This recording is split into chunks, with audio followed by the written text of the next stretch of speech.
Oh. All right. Hello, everybody. Good afternoon. Hope you're all doing well today. It's a beautiful day if you are in certain parts of Nashville that don't have cloud cover. But regardless, temperature-wise, you might be able to say spring has sprung. Anyway, my name is Patrick King. We'll be getting started with this session of Sustainable in the City shortly. Probably right around 12:05-ish, maybe a little before.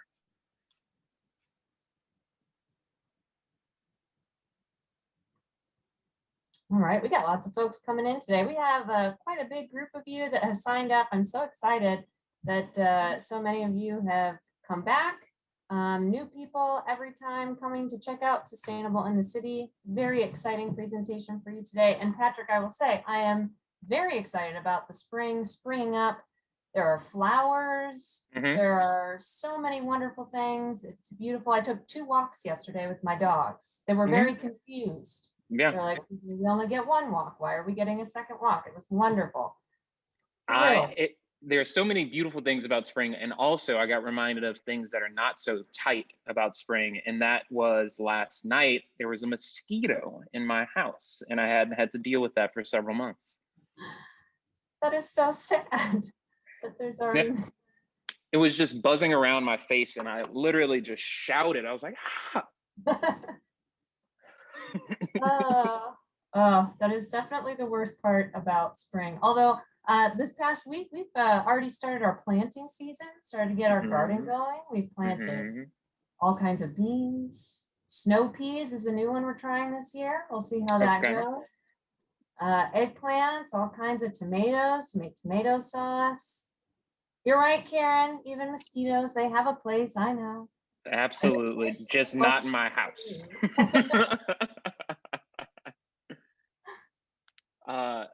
I think we're gonna just go with standard garden stuff. So peppers, tomatoes, herbs, maybe a cucumber.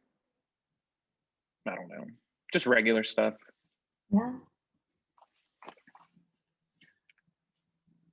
Oh, hey, so in the 2-ish minutes before we get started, folks out there, if y'all want to share what your springtime thing to do is, maybe it's biking, maybe it's 2 walks a day with confused dogs. You know, what is your thing that you like to do or are looking forward to doing this spring?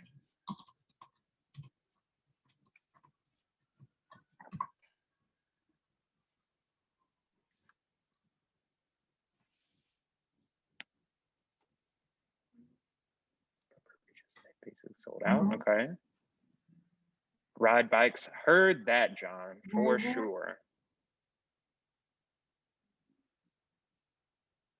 Growing lettuce. Okay. Watching all the animals start nesting and raise their families. Super cute answer, Amanda.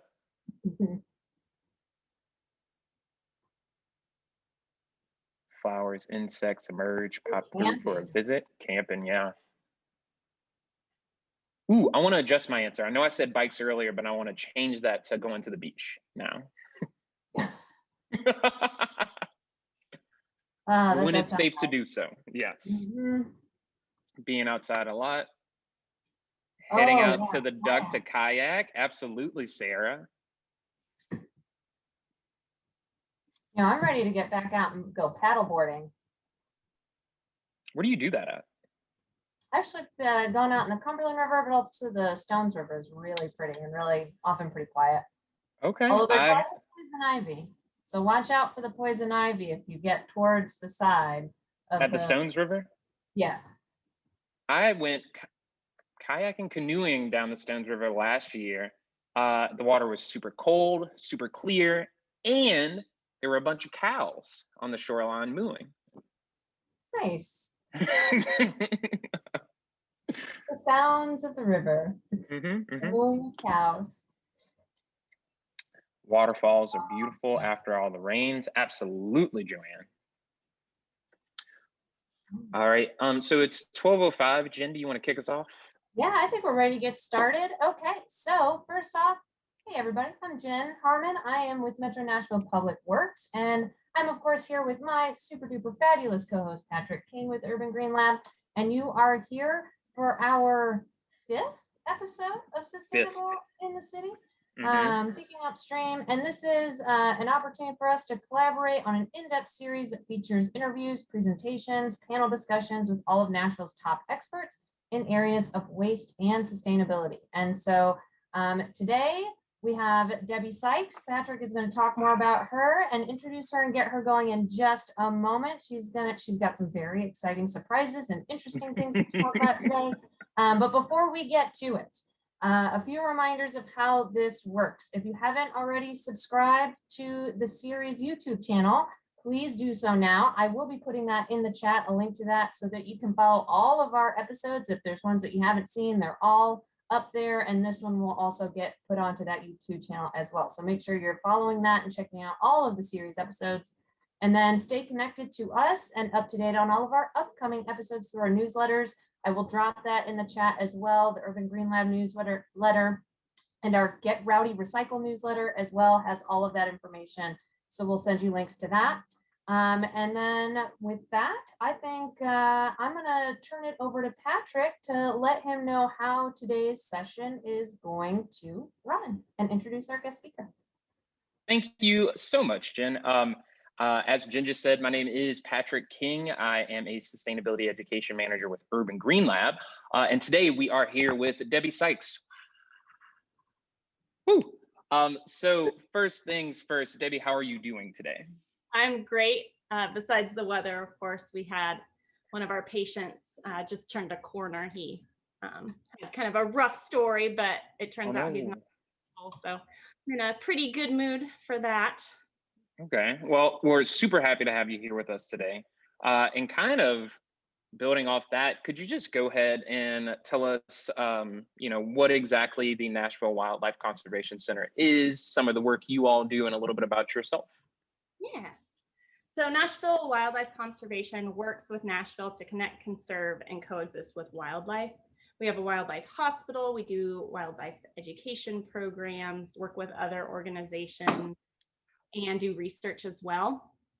I know we talked a little bit about this last time, but just to kind of reiterate, I have been a wildlife rehabilitator since 2012. And that's officially. Before that, I volunteered at other centers as well. But as a wildlife rehabilitator, you tend to see a lot of trauma, and it does kind of weigh on you. And realistically, most of the admissions that we get from injured and orphaned animals are human-inflicted trauma. And that's not to say that humans are bad or anything like that. It's just that people are doing the best they can. They just don't necessarily know. And so a lot of the things that we see are preventable. And so, for example, the animal I was just referring to is Popsicle. So he was trapped on an uncovered roof in an uncovered trap for 2.5 days during the freezing storm a few weeks ago, because somebody had like a small hole in his roof. And prior to the storm, raccoons are looking for safe places to go to wait out the storm. So he was trying to get into the roof. And so the person put a trap up on the roof, and he went in and went through the rain and the snow and the ice and things like that, when in reality he could have covered up that hole, and then that would have solved the problem. So, not to say all these issues are very simple. A lot of them are complex, but that's part of what we do, is we're here to kind of help people with those issues. And, we know that there's almost 4,000 people moving to Nashville every single year. So that's a lot of development that's happening in our city, and that forces wild animals to have to come closer to humans and coexist with us. So we want to help prevent those types of wildlife issues and really help teach people, the more humane way to coexist with wildlife, because ultimately that's the only option for these animals' survival. Yeah, absolutely. I'm so sad to hear about Popsicle. That's really awful. And I'm a little taken aback. It just speaks volumes to the work that you all do, that, that there is an organization here in town that, is sadly, in some cases like Popsicles, like a last mile place for these animals to go to. And you're right, Nashville is growing. It's one of the fastest growing cities in the country. And, like unlike other regions of the country, it's a very wooded area. Like, animals are everywhere. I live in East Nashville, and oftentimes I see flocks of turkeys or herds of deer. And yeah. And that really gets to the heart of why we have you here today, so we can members of the public can learn what they can do to conserve the animals that share the city with us. And that really leads very well to my next question. And it's could you tell us a little bit about what's different about spring for animals than other times of the year? And if you all missed Debbie and I's last conversation last year, we kind of focused on fall and all the things you could do in fall to ensure animals' welfare in the city. So what's different about the spring for animals? There's a lot. So this is usually where we see a majority of the coexisting issues, the nuisance issues with wildlife. We have turtles and snakes waking up from brumation. Groundhogs are waking up from hibernation. All the animals are having babies, basically. And so they are looking for safe places to have those babies. So whether it's, underneath somebody's deck, if there's like a hole there, or a roof, somebody's tree and the branches aren't quite stable, so they have to cut it, things like that. So that's the majority of really what we're seeing. Lots of babies and lots of animals. Yeah, so it's, spring, rebirth, all of those things. It just sounds like a lot of animals are reproducing and also just moving around. And in the past couple of months, they might not have, especially for like those cold-blooded animals. Mm-hmm. Yeah. So what are some of the things we can expect to see from our local fauna this season? Thinking about deers, coyotes, turtles, snakes. Same thing, turtles, as soon as they wake up, they're going to be crossing the road to go to their summer habitat. Like I mentioned, a big component of it are these animals looking for safe places to have their babies. Right now, we already have squirrels having babies, great horned owls, barred owls are starting to nest. And so you'll see a lot of activity on top of, migration that's happening as well for a lot of the songbirds and broadwing hawks. Broadwing hawks, okay. So really getting into the meat of it here, what are some of the steps we can take right now to help our local wildlife for the upcoming spring season? Why, Patrick, I'm glad you asked. I have just a presentation that I do want to share. Okay. And, it's all about how you can help wildlife this spring. So woo! Yeah, great. And really, the goal for this is just to gain enough knowledge to learn when an animal needs help, when it needs to be left alone, and who to call if you have questions. Primarily because a lot of the issues that we see, like I mentioned, are human related. And when people go to places like East Nashville Facebook group to ask for help, they're not necessarily getting professional help. And so the more people we have to kind of just hit up their comment section with the right advice, the better. And I always like to start with this haiku. It's cooperation, fern and moss coexisting, lesson from nature, right? So again, the coexisting with these animals are their only chance of survival. So this is a picture I took a couple weeks ago, and I swear this isn't going to be a depressing topic. Normally, I just thought this was just par for the course, but it's baby season, and we're seeing this very often in Nashville, where we're taking all the trees down and again forcing wildlife to come in and adapt to living side by side with humans. And so we also, just to help them, need to be able to adapt as well. And so how can you help? Well, like I mentioned, spring is baby season. And these are some of the most common species or groups of animals in baby bird terms, but that we see coming into the wildlife rehab center that are, majority of them are, again, preventable. And so we'll cover all of these different species or groups, just kind of quickly going over their natural history, what you can expect, what to do if you're concerned, how to reunite, renest, and then who to contact, of course, if you have questions. So the top reasons orphans are admitted are usually cat caught. So especially bunnies, we see outdoor cats, roaming cats get baby bunnies. And once they find the nest, they keep going back. Kidnapped is a huge thing. So people, wildlife moms are so much different than human moms. And it doesn't mean that they don't care about their babies or they're going to notice if one is missing. There's studies that show that moms feel just a whole lot of stress when they can't find their babies or one is sick, things like that. So when people find them, they accidentally kidnap them, take them in. That is a horrible experience for everyone involved, really. Dog attacks as well. So tree trimming, like I mentioned, people not checking for nests from either squirrels or birds before trimming them down, mowing the lawn, which we'll talk about with baby bunnies, also turtles we see a lot, but this is not a turtle talk, this is an orphan talk. Trapping and relocating as well. That's a huge thing where, again, if we are dealing with something like Popsicle, where a raccoon gets into your den and you call a trapper, they trap the raccoon, take it out to a spot, and I won't get on my soapbox, but we know when an animal is trapped and relocated, its chance of survival is very low. And then on top of that, they don't always check for babies. So then the mom is separated from her babies, and the babies, even if you bring the babies with the mom, that whole group of animals are not likely to survive. So instead, choosing things like eviction. But we'll go ahead and get started with Eastern Cottontails. This is a healthy baby bunny nest. So this is what it should look like. They're alone, they're without mom, they're in the ground.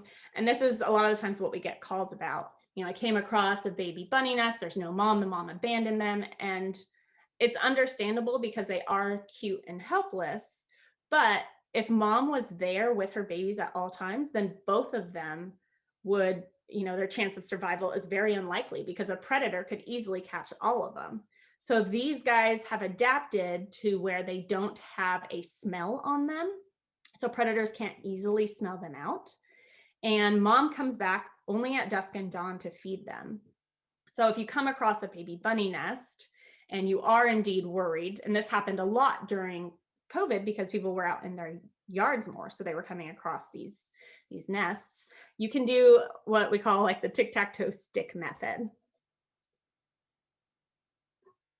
So we use sticks because, if we put flour or even yarn, that might introduce some other smells, but sticks smell like the area around them. And the reason we do the tic-tac-toe is even if you take a picture of the nest and you come back the next day to see if the mom has disturbed it, then they're really good at putting their nests back. So it's highly unlikely that you might see that she has come or gone. But if you do this tic-tac-toe method, take a picture, come back the next day, you can even send it to a wildlife rehabilitator. Do you think the mom came back? If this is moved at all, then we know, yes, she came back. The other reason we get calls is basically, they're only in the nest for a couple, maybe 3 weeks before they're out. So 3 weeks tops, I would say, but less than that. And they come out and they're derpy, right? That they have to take in this whole new world and learn how to survive, and they have to learn how to move. And although it's like innate, you still have to kind of practice these behaviors. So people will call because there's just a bunny hanging out. He's not really moving a whole lot. He looks lethargic. And a lot of the times that can be shock because we are predators to them. They see us as predators. So, just for them, being still is the safest option. But really, if you just watch them for a couple days, you'll see that they are ready to be on their own. And we know because if we compare it to the slick back fur here, this guy has less slick back fur and his ears are kind of like satellites versus these that are farther back. So just one way to tell if they're ready to be on their own. If this is what a bunny nest looks like. So kind of like dead grass, maybe with some fur in it. That's usually mom's fur. And so we just suggest checking for nests or turtles before mowing your lawn. And if you find a nest, you can just easily put a laundry basket over it and mow around it. And like I said, they'll be gone in a couple of weeks. So the grass won't grow too high by the time you're ready to mow again, and they should be gone. So Virginia possums, these are my personal favorite, or one of them, I should say. But they're different than a lot of our other mammals. They're marsupials. And what that means is they're born premature. So possums are literally born to be the size of a kidney bean. So very small. They crawl and they develop into their mom's pouch, and that's where they develop. So you'll see in this picture on the right-hand side, a lot of the times when there's a hit by car possum on the side of the road during this time, there's a chance that she does have a pouch full of babies. So if that is something you feel safe doing and you're in a safe position to pull over and check the pouch, we do recommend that. You can see like this mom is pale, so she was one that was hit by a car. And once these babies grow, they're no longer in the pouch. I love this picture about this poor possum mom. They start to crawl all over the mom and hang on. So this is kind of hard for the mom, right? That's a lot to do to move your babies. So sometimes what she'll do is she'll put them in a den. So it's not uncommon to see a bunch of possums in a safe den spot. But if you see one hanging around, usually they just fall off of mom, and that's how they're on their own.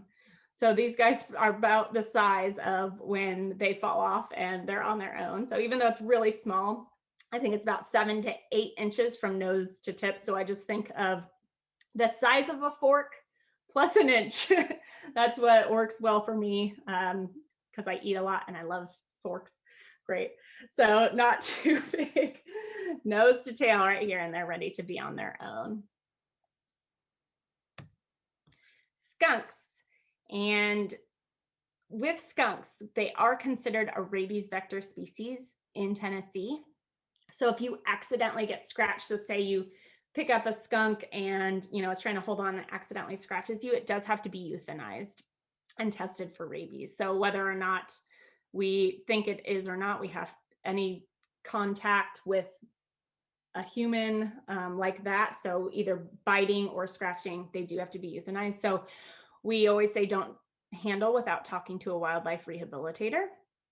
But just to give you kind of an idea of their natural history, mom will find a safe den. This is usually underneath a patio. So patios that have, I think they're called lattices. If there's just one area that's kind of open, that's a perfect spot for a skunk to make a den. And so she'll go there.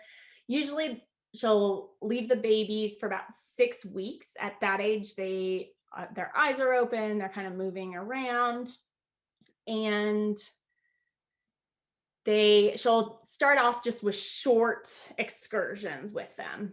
So at this age, they're usually pretty rambunctious. You'll hear them a lot. And there's going to be like 7 or 8 skunks in your yard.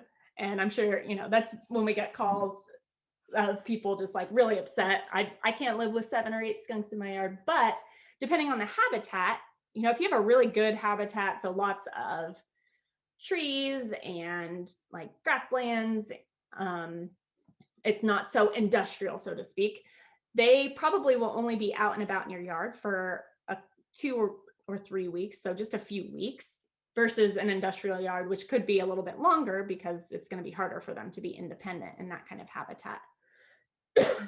So it is not uncommon to see them without their mom because she's only coming back a couple times a day, and she does stay close so she can be with her babies if needed.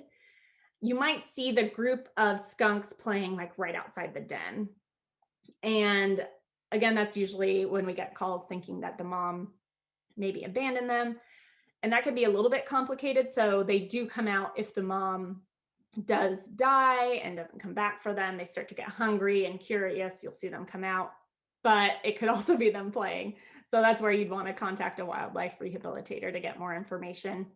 if you see one out by itself, it may have just wandered a little bit too far. So we always just say watch it for a few hours. And if it's still by itself, then you definitely want to call a wildlife rehabilitator.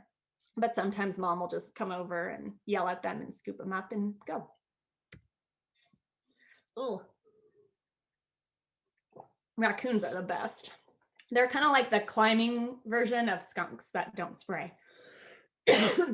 So skunks can't climb, but raccoons do. So they'll make dens quite often in attics, and it's kind of the same natural history where the mom will come back sporadically throughout the day to feed them, clean them, and take them out on short excursions at first, and then longer and longer as they get older.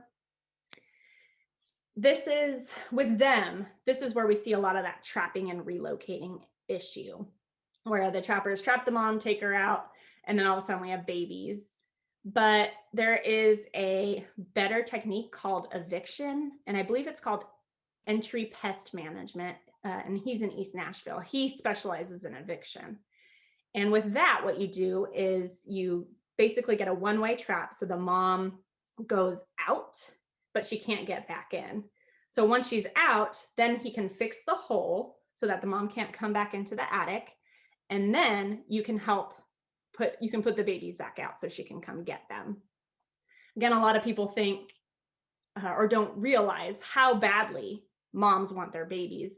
And we have seen some pretty sad things. You know, there was one person that tried to do a good job of eviction where they evicted the mom and closed up the hole, but they didn't check for babies. And so the people were upset and called another company because this raccoon was like shredding up their wall for days, and it turned out she had babies in there, and that's why she was doing it. And unfortunately the babies didn't make it, but she did get to have her babies back and kind of move on from that situation. So it is important, if you do use eviction, to check for those babies before closing that hole up. And just to kind of show, hopefully, how the moms respond. So here's the baby raccoon crying for the mom.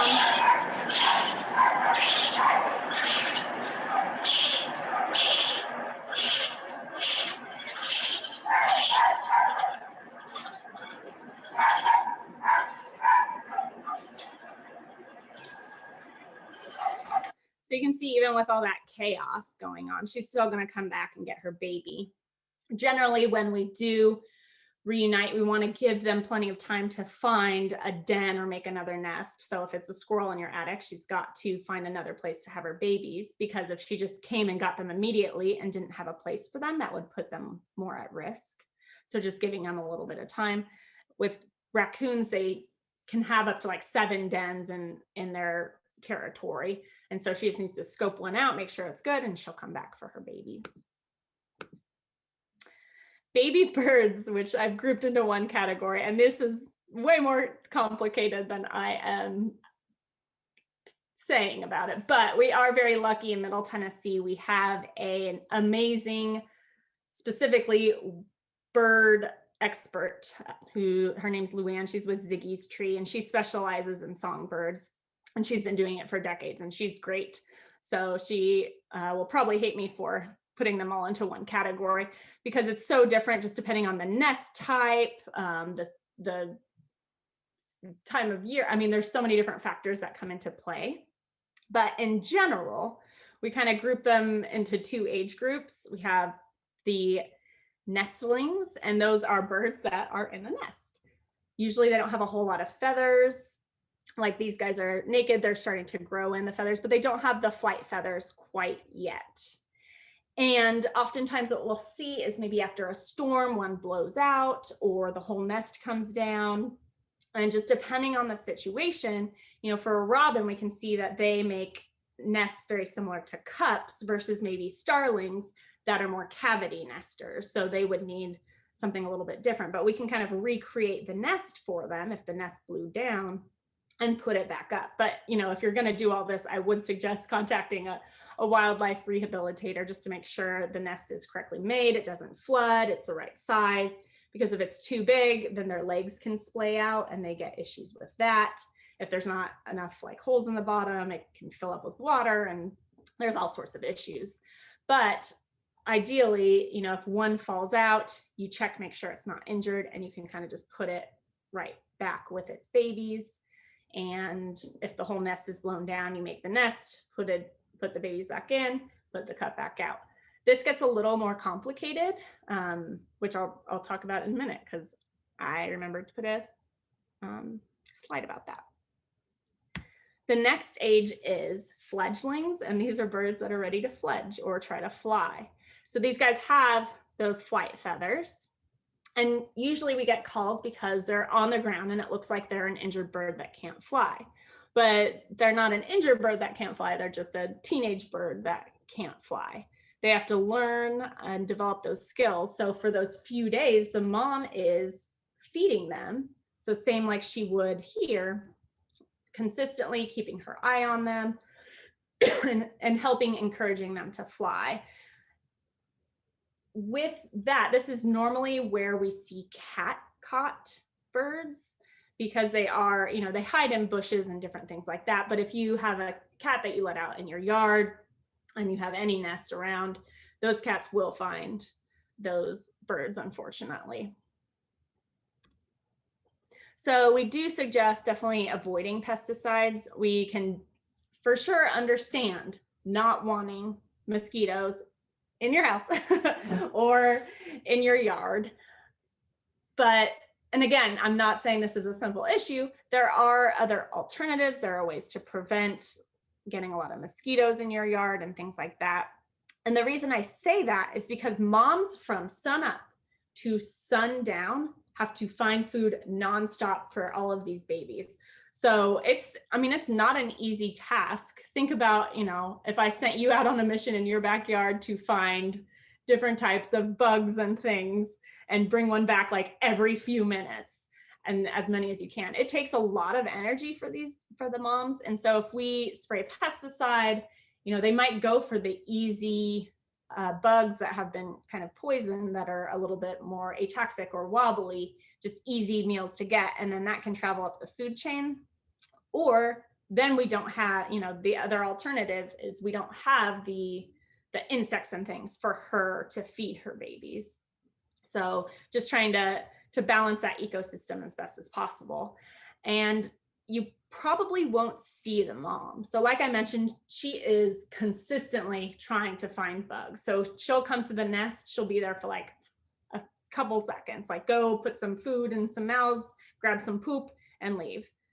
The best thing you can potentially do, and it depends on the species. So some moms, cool fact, baby birds poop in like pockets, so you can easily like pick them up. So the mom can pick them up with her beak and put them right out. So some birds will just poop right out the nest, and so you can look for poop. Or if you can kind of spy on the mom, you can see where she brings the poop. So that's one good way. But again, before intervening, I would always say contact a wildlife rehabilitator. Fawns are kidnapped so much that they have their own term called fawn napping. So don't be a fawn napper. And I can understand, you know, they're cute, they look helpless.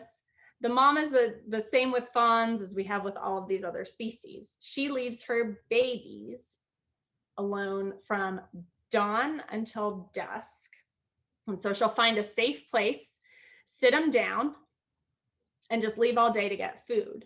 She'll come back twice a day to feed them. And sometimes, you know, once they get old enough, this was taken in my backyard, she'll gather them together and they'll hang out for a few hours and then she'll put them right back. So we did have an issue in East Nashville where people thought this baby had been abandoned by its mom. So they brought it in and fed it cow's milk and things like that. And just like you can't raise a human off of cow's milk, you can't raise a fawn off of cow's milk, especially in a neighborhood. But that fawn was fine. You know, after seeing a picture, it was bright, alert, responsive, healthy orphan. It's just the mom picked what it thought was a safe spot. Moms are not great at picking the safest spot, so sometimes they will put them next to a road or something like that. So just because it's in a bad spot does not mean it is abandoned or anything like that. What I will say is if you have a fawn running around frantically calling out and it doesn't look great, it probably does need help. But rarely, I would say the majority of the fawns, upward of 50% that we get calls about, are perfectly fine. And then squirrels. So squirrels generally are going to make their nests in trees or attics. Commonly, this is, you know, another thing we see with trapping and relocating or the tree trimming issue as well. So sometimes after storms, they will also fall out of the nest if the nest blows down, if we had a hard rain or anything like that. That's what happened to this guy here. And you can reunite them. We'll go over what makes a good reuniting versus what makes it bad. But generally, you just want to make sure, you know, check them. Are they healthy? If so, make sure they're warm and you can put them in a box. Again, you want to give the mom time to make the den. And remember that squirrels are diurnal. So let's say the storm happens at like 3 p.m. The mom might not be able to get that baby back by dark. So it is sometimes you need to keep them overnight in a quiet, warm, safe area and put them back out in the morning time. Or if it's still storming, you know, she's not going to come get her baby during a storm. Again, all things you can talk to a wildlife rehabilitator about. So the only thing I would do different here is probably have the squirrel in a box versus the grass, but this was something where somebody just left it and watched, which is awesome. So he's a healthy baby calling for his mom. That sound. And then this is the mom after she grabbed the baby, and she's going to be taking it to her new den that she made. So moms will come back for their babies. Oh my gosh, trauma. Okay. So just some tips when re-nesting or reuniting. You want to avoid being a predator. So if you are watching even what you think is from far enough away, the wild animals are watching and paying attention to you because they think of us as a predator. As much as we don't want to feel that way, I know it's hard for me. I love wildlife so much, but realistically, we're predators for these animals. So if they see that you are like hanging out in that area, they are going to realize that they're at risk and their babies are at risk. So they're not going to put themselves in that situation to potentially lose all of their babies and die themselves, especially with something like a bunny or baby bird that doesn't have good defense mechanisms to help protect their young. So when watching, one of the best things you can do is just set up like a game camera or watch from inside. And then no-goes for reuniting, which essentially can mean that the mom is not there, are fleas, fly eggs, or any injuries. And the reason for that is the moms, you know, squirrels, fawns, raccoons, things like that, when they come and feed their babies, they're also grooming them, they're cleaning them, and they're taking care of all those things. So sometimes what happens if a squirrel does fall out of the nest, it's because, you know, they're waiting for mom's not coming, and they're just so anxiously looking for food that they're crawling around and then they fall out of the nest. So if you see they have like fleas or something like that, that's a potential real orphan situation. They should also be warm. So just having a sock or a bag full of warm rice that you microwave for like 30 seconds and you put it in just a box with them, something that helps keep them warm. And again, like I mentioned, mom's going to need time to make a new nest or scope out her den. So just make sure to give them time for that. And definitely do not give the baby anything until you talk to the expert. Google is not our friend. We've seen a lot of things. And again, people are doing their best and they have the best intentions, but we've seen things where people give baby birds ground turkey and eggs and things like that. And that's not the nutrition that they need to survive. And these guys grow so fast that sometimes even a day of the wrong food can be detrimental. And not only that, but then they can cause things like pneumonia. So if you're feeding a baby squirrel and stuff squirts out of their nose, that can be detrimental to that baby. And it's so much easier to fix things like dehydration than it is to fix pneumonia. So don't give anything until you talk to an expert. And just remember that mom wants her babies back. So sometimes that means we have to go the extra mile, and we've done some very labor intensive things to get babies back to their moms, but it's worth it. If you think about it, if you raise a baby, even at a wildlife hospital, you know, we're trained professionals, we know their natural history, we know everything there is to know about these animals, we still can't provide them what mom can provide them, the experience and knowing what to eat and how to eat it, the places to go in their area. You know, she knows how to help them survive the best, better than we ever could. So again, just try not to trap and relocate. Problem solving can often be a better situation. The reason I have this picture up is this is taken at an assisted living facility in Nashville. In the background where you see all these trees is the greenway. They contacted a trapper, so he comes 2-3 times a week to trap because wild animals keep getting in here. If you take a step back and think like, how could we maybe solve this problem? Well, you'll see all these trash can lids are open and this gate is open as well. So taking just that extra step of, okay, instead of taking animals out of where they're supposed to be and relocating them into essentially what we would consider a death trap, we could just close the trash can lids and we wouldn't have that same issue. So just finding ways to solve the problems. And again, wildlife rehabilitators are always happy to help with those types of things. The Humane Society put out this amazing free download called Wild Neighbors. And this is just one page from it. Just talking about, you know, if you want to be the best wild neighbor, these are just things you can do to help prevent any wildlife issues. So things like putting chains over your trash can, making sure things are latched, and, you know, skunks can crawl, so you can do certain things so they can't crawl up things. Squirrel proof baffle if you don't want squirrels eating out of your bird feeder. All these different things, but that has a whole plethora of resources. So it's a great place to go for more information. So if you think you need help, again, if you are unsure, contact a wildlife rehabilitator. So there's at least 4 that we work with. So of course, Nashville Wildlife Conservation, which is us, Lily Bird's Wildlife, Ziggy's Tree, and Walden's Puddle. And if you want to find more, just one easy thing, so you just have to remember one, is Animal Help Now. So if you just go to Animal Help Now, they also have an app that'll help to give you further instructions on finding a wildlife rehabilitator in your area.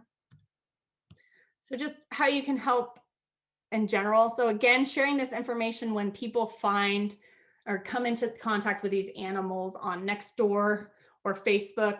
Those East Nashville Facebook group, we get inundated with so much stuff. And again, the more people getting good information, the better. So you can also volunteer. So wildlife rehabilitators do need volunteers. You can also do it from your home. You know, we want to start rather a coexisting part where we do have people kind of looking out for those East Nashville group posts and inundating them with all this material. And board members as well, right? And also donating for things like formula, food, caging, and other supplies. So to answer your question, Patrick, there you go. Very, very succinct, I would say. No, I'm just kidding. Debbie, that was amazing. So much information, and to all the attendees, I have been taking diligent notes. So I'll make sure I get all those links, that wonderful, beautiful PDF to everyone in our follow-up email. I only had one more question for you, and that was, how can we support the work that you all do? And you answered it by, you know, folks can donate, they can volunteer. And as of right now, are there any items that you all need at the moment? What a good question. So one of our things that we're doing this year, our goals is not to buy anything new. We're Mhm. trying to stay with like used materials, but we do need like folding chairs for when we're feeding in the nursery. And we also need like containers, totes, so to speak. So totes that are smaller and a little bit bigger as well, just so we can keep different supplies, feeding supplies and things like that clean and protected. Okay. Excellent. So folding chairs and kind of miniature, well, so yes, smaller tubs. Yes, yeah, like the shoebox size ones. Okay. Excellent. And again, I will be providing all of that and more in our follow-up email. And Debbie, just to you and the team, I think it's wonderful that y'all aren't buying anything new, because that is super sustainable, and just reuse all the fun things. And before I just continue gushing, I'm going to turn it over to my co-hostess with the mostest. Jenn, what are our questions looking like? We actually have a lot of really, really fabulous questions. So, and we actually had a few questions that came in prior to today's conversation. So that were sent to us via email. So I'm going to start with those, and then we'll head into the questions we had in the chat. So the first question is that neighbors seem to feel concerned about seeing wildlife in our neighborhoods. Any advice or education that might guide neighbors on how best to respect and coexist with things like coyotes, possums, foxes, etc.? So we do get this call quite often, just about, I was joking with you all earlier that people tend to get upset when nature is in their backyard. And not to get too deep into this, but when we go to school and learn about wild animals, we're generally learning about tigers and elephants and gorillas and all the cool things, but not necessarily the things in your backyard. So people tend to be a little bit weary about it. What I will say is there's always going to be those people that are going to scream and shout about how terrible, how all the coyotes need to die or all the raccoons need to die because they're terrible. I would say don't worry about those people. I mean, there's pretty much nothing you can do, and at that point it is an energy suck. But with the people that are neutral, sharing a lot of the information is helpful. Taking pictures of in your backyard of your wildlife and sharing them on those spaces, on those like Facebook, Nextdoor, the things you mentioned are helpful as well. And really just sharing anything that the wildlife rehabilitators are putting out as well, because it tells you how to coexist. And if they do have issues, usher them to the right places, to the professionals, not the people that hate all the animals. And I'm actually going to jump over to one of our other questions we had later on, because I think it kind of goes along with this in terms of those particular types of wildlife. This person says, I have a gray fox on our property and it now comes up on the front porch. They see it in their Ring camera. So share that video clearly from your Ring camera. But then in the middle of the night, so they come up on the porch in the middle of the night and hang out around the front door. Is that concerning behavior for this type of animal? For gray foxes, I wouldn't say it's concerning behavior. It's definitely odd because red foxes are usually the more bolder of the two.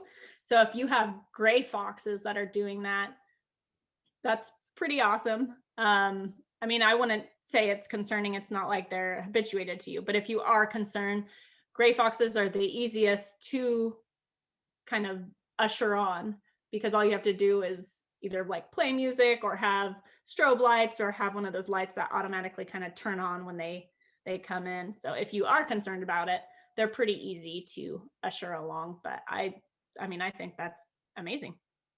Thanks. All right. So can you provide a list of native plants that would support wildlife?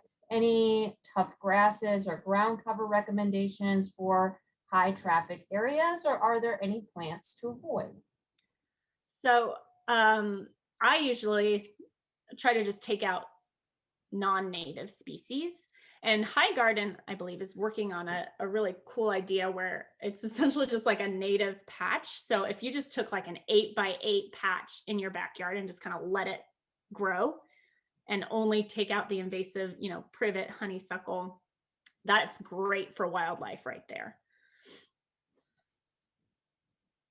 That is excellent. And that's also really great to reduce stormwater pollution as well, to have all of that native plantings and let things grow like that. All right, our next question is, I found a rabbit that had been hit by a car last May and had a very hard time finding a rehabilitation center open. Now, you did share those rehabilitation centers, but they were wondering, are they open? And then somebody else had asked if there was a phone number available to get an injured animal to a proper rehab center. Yes. So Animal Help Now, like I mentioned, if you go onto that website, it will have the phone number and the email as well. I can provide our phone number. I should know it by heart. I think it's 615-270-9009. But you know, Walden's Puddle has a number, Lily Bird's has a number, Ziggy's Tree. Ziggy's Tree is great. I don't want to flood Luann with calls, but she's really great about getting back to people. But Walden's Puddle has a paid staff member that does answer the phone. They just get upwards of like 50 calls a day. So sometimes it does take a little bit longer in that kind of situation. You know, there are also veterinarians. So just depending on the species that may be able to help in those situations. That's great. And like Patrick said, we will work to get all of that information and send it out in our follow-up email as well. So you all have those resources. All right. Could you talk a little bit about wildlife corridors? Is there a way to go through our city or state representatives to get wildlife corridors in our community? That is a great question that I don't know the answer to. But I want to find the answer. Yeah. I mean, I know they're doing that one near the Smoky Mountains, right? Is that? I'm not 100% sure.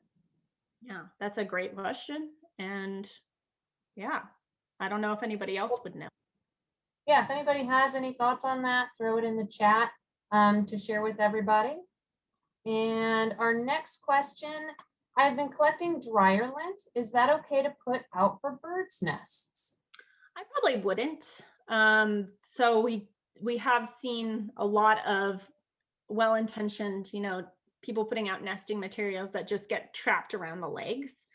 So, you know, animal fur is generally, I've seen like the titmice will come and grab some of the animal fur off of some of like one of my old dogs when he was laying out in the backyard, things like that. So that would probably be as far as I would go, but I want to do yarn or dryer lint or anything like that. That's good to know, because we give our dog a haircut outside and often let all of the fur just blow into the wind for the birds. So good to know that's not perhaps the worst thing, but maybe don't necessarily need to do that. All right, our next question is, do you work with developers to help them watch for animals before bulldozing? I love this question. Many trees being pushed down around me in Hermitage right now. So just understanding that relationship with development. Yeah, it's hard. I think it takes a lot of psychology to be able to do that, because ultimately, you know, you have to come to them and make it seem like a good thing for them to do these types of things. We have not had luck with that, but that's not to say that we, you know, for our priority right now is the wildlife hospital, and that takes up a lot of time and space. But that is something that we have in our strategic plan to work towards, to working with developers to do things like that. But just the amount of research that needs to go into even coming to those people and talking with them is pretty labor intensive, I would say. Sure, absolutely, especially with how much development is still going on here in Nashville, construction and demolition. All right, our next question is, I saw that you're a Tennessee Naturalist. Can you tell us more about that program? Yes, it's a really good program. I believe it's like 9 months old, or it's 9 months of your time, possibly a year. I can't remember, it's been a while. But once a month, they have different areas of, you know, they do astronomy, nocturnal animals, mammals, amphibians, and they cover all of these different areas of study. And I mean, it's just a fabulous program. that I know Owl's Hill does it, so that's where I did it, and I absolutely loved it. Even trees and plants, wildflowers, so they cover a lot of different pieces of information. It is, I think it's, would say under $300 for the full year, but the wealth of information is invaluable, I would say. Thanks. So you did mention this a little bit. You had talked about the cats getting birds, but do you have any suggestions to keep cats from taking birds from trees? It sounds like cat climbing up. Yeah, unfortunately, really, it's just keeping the cats indoors. For our cat, we had a stray that when we tried to keep it indoors, he would howl and really like get so stressed out that he would vomit. And so we built a catio for him, and we really focused on enrichment for cats. So getting cat wheels and cat trees and really making sure that he was fulfilled, even though he could no longer go outside. And that's, that's the realistic part of it, is cats are pretty strong predators, so show no mercy.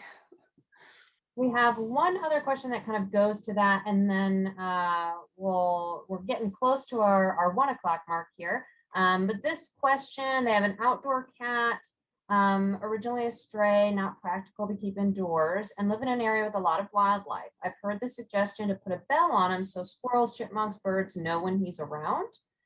Does that put him in danger from other animals, since they have deer, fox, raccoons, and even saw a bobcat recently? Well, I would say even having your cat outdoors does put him at a risk for predators. So that is one of the things we see a lot, is coyotes and great horned owls. Some of the bigger owls will prey on cats with or without bells. So, and the bell thing, we haven't seen. Sometimes the animals get desensitized to it, so they stop learning that the bell means the cat is nearby because they hear it so often. So, Excellent. Wasn't sure if you wanted to meet Zari. Yes. Oh my gosh. Yes. But I did bring her as well. It does involve, I gotta move my everything really quick. Yes. Attendees, as we alluded to last segment, there is a special guest here for today's conversation.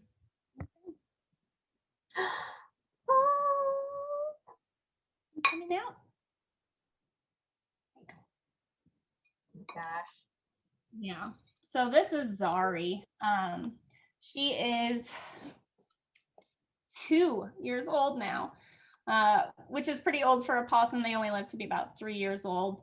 But she was what I had mentioned earlier with the possums. Hit by car moms can still have babies in their pouch. A 9-year-old boy had his dad pull over to check the pouch of a mom, and there was one possum remaining, and it was Zari. And so the boy took it home and tried to raise it, but like you can imagine, maybe a 9-year-old boy might not be the best caregiver to a possum. So he tried to raise her on cow's milk and cheese and cat food and lettuce. And so she developed very commonly what possums get, which is metabolic bone disease. And so her bones, she can't climb, she can't walk very far. There you go. So that's the reason she's with us, but she is very precious, and she comes with us to all of our ed programs. And she is what we would, her disposition, her personality is still wild. So she doesn't like to be around people. We did a lot of training to get her to go out in programs and come out in crates. So this is essentially how she's acting, is what you can expect of a possum in your backyard. She's pretty cute and perfect. Oh my gosh. And Debbie, on that note, we did have a really poignant question come in. So if you do find a baby in a mama possum's pouch, do you remove it and just keep it warm until you can get further assistance? Or Good question. That's a really good question. So they swallow their mom's nipples. And so it does take a professional or a lot of, depending on where you're at, maybe a wildlife rehabilitator can talk it through you. But I would just suggest bringing the mom in and either trying to get a hold of a wildlife rehabilitator or, dropping it at a center or something like that, just to help with that process. So you can actually do more harm with their esophagus if you try to just pull them away from the nipple. Excellent. Well, Yeah. we are at 1 o'clock. We do have one other question that we're going to ask that I saw come in. But for those of you that do have to jump off, thank you all so much for being here today. I hate to share my screen and go away from this adorable, the adorable Zari.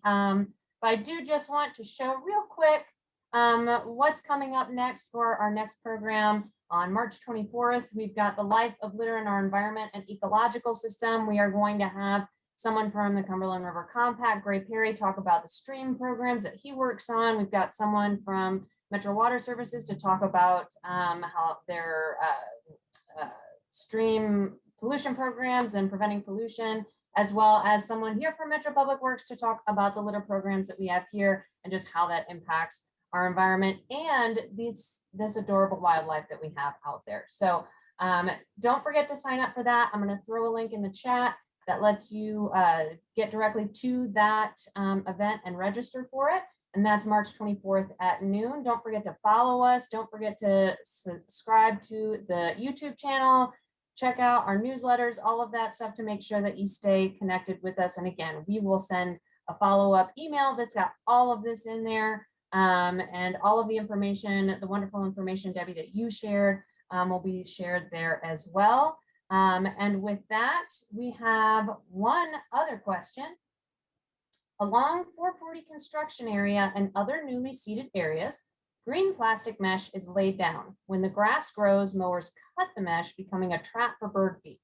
Any conversation to use other products? And I don't know if that's a question for you or not, if you have any knowledge of that.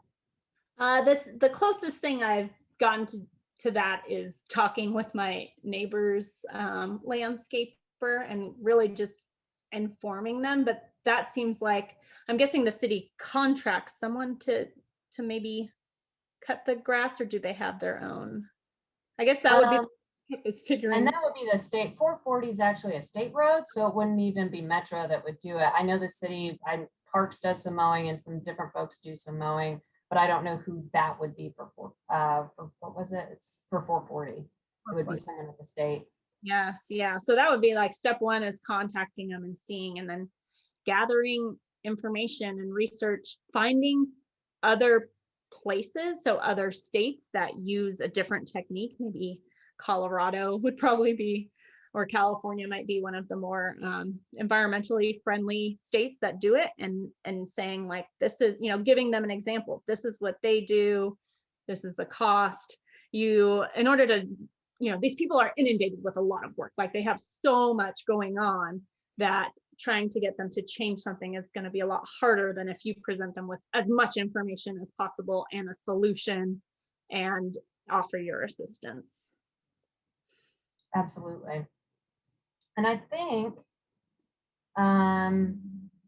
that's it. It looks like that might be it. I've been checking the chat.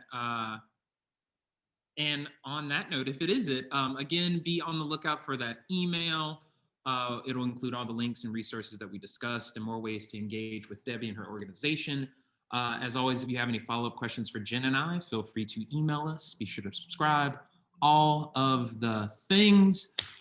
We'll see y'all in 2 weeks. Stay safe, stay well, and do something nice for someone else if you can. Awesome. Thanks, everyone. Thanks, Debbie.